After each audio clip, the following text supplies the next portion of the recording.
السلام عليكم ورحمة الله وبركاته. معاكم كابتن خالد. مع النهارده مستر مصطفى سعد. زي ما احنا شايفين دلوقتي ماشيين في ابعاد العربية خط مستقيم علشان نقدر نظبط ابعاد العربية، ان احنا نعرف نظبطها واحنا ماشيين على الطريق بره. لو ماشيين في الخط اللي في النص نقدر نظبط دريكسيوننا، نقدر نظبط ابعاد العربية، نظبط مراياتنا، وكمان حساسية الدبرياج والفرامل والبنزين. طبعا احنا بنعملها قدام ورا عشان ما ينفعش تعملها في اتجاه واحد، لازم تعملها في الاتجاهين عشان نقدر نعرف ان احنا متمكنين جدا في زاويه العربيه سواء قدام او ورا. تخيل تبقى برنس ورا، ما بالك قدامها هتبقى عامل ازاي؟ هتبقى طبعا ما شاء الله ما شاء الله ممتاز. زي ما انتم شايفين اهو قدر ان هو يعديها في اسرع وقت ممكن. نتمنى له التوفيق ونخش على التحدي اللي بعده. السلام عليكم. السلام عليكم ورحمة الله وبركاته. معاكم كابتن خالد. معانا النهارده مستر مصطفى سعد زي ما احنا شايفين من أكاديمية العالمي لتعليم قيادة السيارات.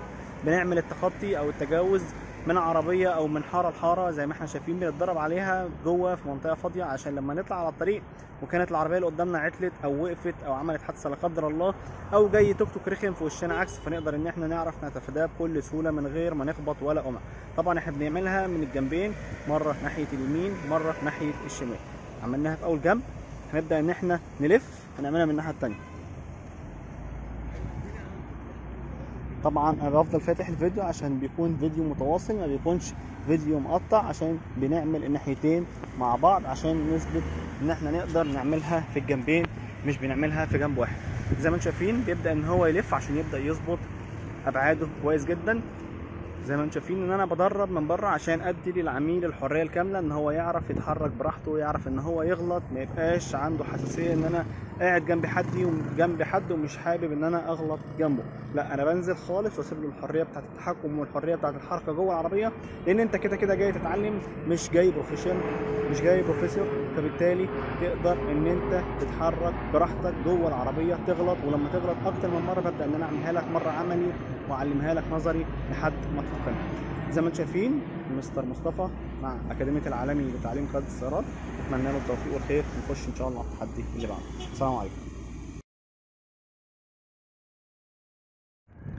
السلام عليكم ورحمة الله وبركاته. معاكم كابتن خالد. معانا النهاردة مستر مصطفى سعد في أكاديمية العالمي لتعليم قيادة السيارات. زي ما احنا شايفين دلوقتي بنبدأ ان احنا نعمل الركنات. أول حاجة معانا الركنة الموازي على الرصيف، بنبدأ ان احنا نظبطها طبعا بالإقماع، لكن العربية في عربية قدام وعربية شمال ويمين، عربية قدام وعربية ورا، بالاقماع طبعا عشان نقدر ما يبقاش فيه خوف ولا فيه رهبه ولا فيه تنشنه ولا اي حاجه. نبدا ان احنا نتعلمها بكل ثقه، ما يكونش عندنا في اي رهبه منها، ولا نخبط العربيه اللي قدامنا ولا العربيه اللي ورانا ولا حتى نخبط الرصيف.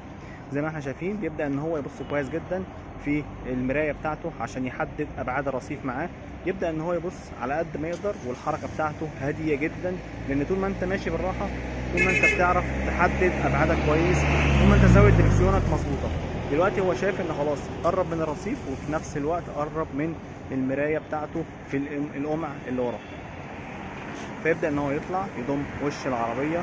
بس هو بيضم بياخد باله كويس جدا ان الزاويه بتاعته ورا ما تفتحش، لان هي فتحت بيقف ويرجع تاني عشان يقدر ان هو يظبطها وتبقى جنب الرصيف مظبوط.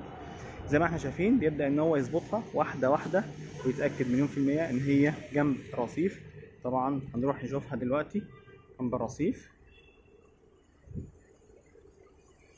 زي ما احنا شايفين اهو. دلوقتي ما شاء الله عليه مستوى ممتاز جدا. نتمنى له طبعا التوفيق، ونخش على التحدي اللي بعده. السلام عليكم ورحمة الله وبركاته. معاكم كابتن خالد مع أكاديمية العالمي لتعليم قيادة السيارات. معانا النهاردة مستر مصطفى سعد. زي ما احنا شايفين دلوقتي بنعمل من فعاليات اليوم الواحد، ان انت تقدر تتدرب في يوم واحد لمدة لا تزيد عن 8 ساعات بسعر رمزي جدا. زي ما انتم شايفين دلوقتي بيبدأ ان هو نعمل الاختبار بتاع الرخصة، عاملينه طبعا على اوسع شوية عشان احنا لسه في بداية التدريب ولسه طبعا مع بداية اليوم. زي ما احنا شايفين دلوقتي مع مستر مصطفى سعد بنبدا ان احنا نتدرب بوشنا وبظهرنا عشان نقدر نظبط ابعاد العربيه، نظبط السنس بتاع الدبرياج، سنس الدركسيون، الدوسه بتاعه الفرامل. كل ده بنقدر تتدربه في اليوم الواحد عشان تبقى عارف كويس جدا ان احنا ما بين كاروتكش، بتبقى بتتدرب معانا على كل حاجه حرفيا في الجدول. مش بنحتاج ان احنا نقول لك لا كده خلاص، لا احنا بنخليك احنا نتاكد مليون في الميه ان انت اتعلمتها صح واتمكنت منها مره واثنين وعشرة لحد ما تبقى متمكن فيها وبقت 100 نبدا ان احنا نصور عشان نثبت الفاعليات بتاعه اليوم الواحد، ان انت بتاخد فيه كل حاجه، مش بتتعلم حاجه وحاجه لا. زي ما انتم شايفين بيبدا ان هو يتدرب واحده واحده على الاختبار بتاع الرخصه، يظبط معاه سنس الدبرياج، يظبط معاه سنس الدركسيون، يظبط معاه سنس ابعاده في المرايات، علشان يبقى قادر كويس جدا وشايف مليون في المية ان هو عارف ابعاده صح، عارف ان هو يظبط مراياته مليون في المية.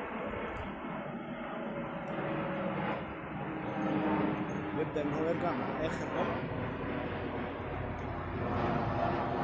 دخل في وسط الإماع فيبدأ ان هو يكسر عشان يعدل ظهره خط مستقيم. عدل هيعدل ايده ويرجع واحدة واحدة. زي ما انتم شايفين قدر ان هو يتخطاها بكل سهولة. نتمنى له التوفيق ونخش على التحدي اللي بعده. السلام عليكم.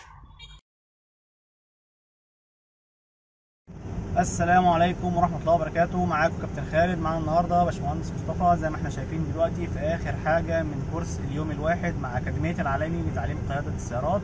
دلوقتي ماشيين على الطريق السريع. معانا باشمهندس مصطفى هيحب يقول الريفيو بتاعه. اتفضل يا باشمهندس. استفدت معانا النهارده في اليوم بتاعك؟ تمام يا باشمهندس. اليوم بتاعك كان كافي فعلا ولا كان يوم كروته زي ما انت كنت متخيل؟ لا كافي يعني بالنسبة لمنطقة الكرسي يعني. طيب خدت ايه في الكورس معاك؟ ماشي، احنا كده أول حاجة اتعلمنا الميكانيكا بتاعت العربية. تمام. كهرباء. خدنا ميكانيكا وكهرباء. ماشي. وايه تاني؟ كان معانا أول حاجة عرفنا ازاي نبدأ السواقة ازاي اساسيات الطلعة بتاعتنا. الطلعة بتاعتي. تمام. وازاي اظبط نفسي في أول مرة نقعد. تمام. وبعد كده ابتدينا بقى نطلع واحدة واحدة. كويس. ازاي نطلع دبرياج وفرامل وبنزين. تمام. وظبطناهم واحدة واحدة. بعدين بدأنا نعمل الخط المستقيم بتاعنا. التقييم بتاعنا بالإقماع. كويس. عملناهم بالإقماع قدام وورا. بعدين دخلنا في اختبار الرخصة. بعد كده اختبار الرخصة برضه بالإقماع. تمام. بعد كده احنا اختبرنا حرف اس.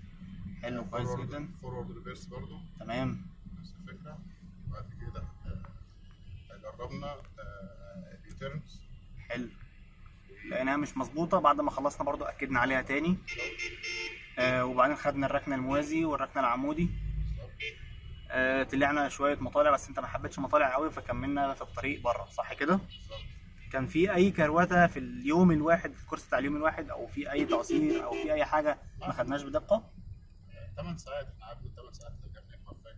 تمام. يعني كان في استفادة ولا كان اليوم صعب ومهلك وكان كروتة والكلام ده كله؟ بالنسبة لمحتويات الكورس هي الاستفادة بنسبة تقدر تبقى 85-90%. حلو جدا. يعني مفيش حد البرفكشن يعني مش أقصى حاجة. تمام. بس يعني تمام. وايه تاني؟ بس حاسس ان مستواك زي ما جيت اول مره زي ما مشينا اخر مره دلوقتي؟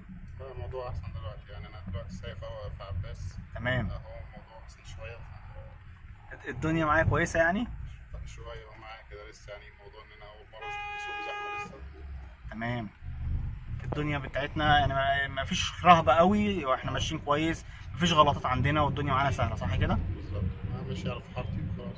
تمام. يعني تنصح الناس ان هم ممكن يتدربوا اليوم الواحد ولا بالنسبه لهم الدنيا تبقى بالنسبه لهم صعبه؟ يعني اليوم الواحد محتاج تكمله صراحه. تمام. تكمله في ايه بالظبط؟ يعني براكتس. براكتس بس، انما ككل محتويات الكورس احنا خدناها، صح كده؟ بالظبط. كبراكتس بس تطلع مثلا مره او مرتين بس على الطريق براكتس. وتبقى الدنيا سهله، انما احنا طالعين ما فيش اي رهبه وما فيش اي خوف، صح كده؟ بالظبط. ده احسن حاجه ودي اكتر حاجه بنتمناها، ونتمنى لك طبعا الخير والتوفيق وان شاء الله نشوفك بعربيتك على الطريق السريع باذن الله. شكرا لك يا باشمهندس مصطفى، اتمنى لك الخير والتوفيق. السلام عليكم.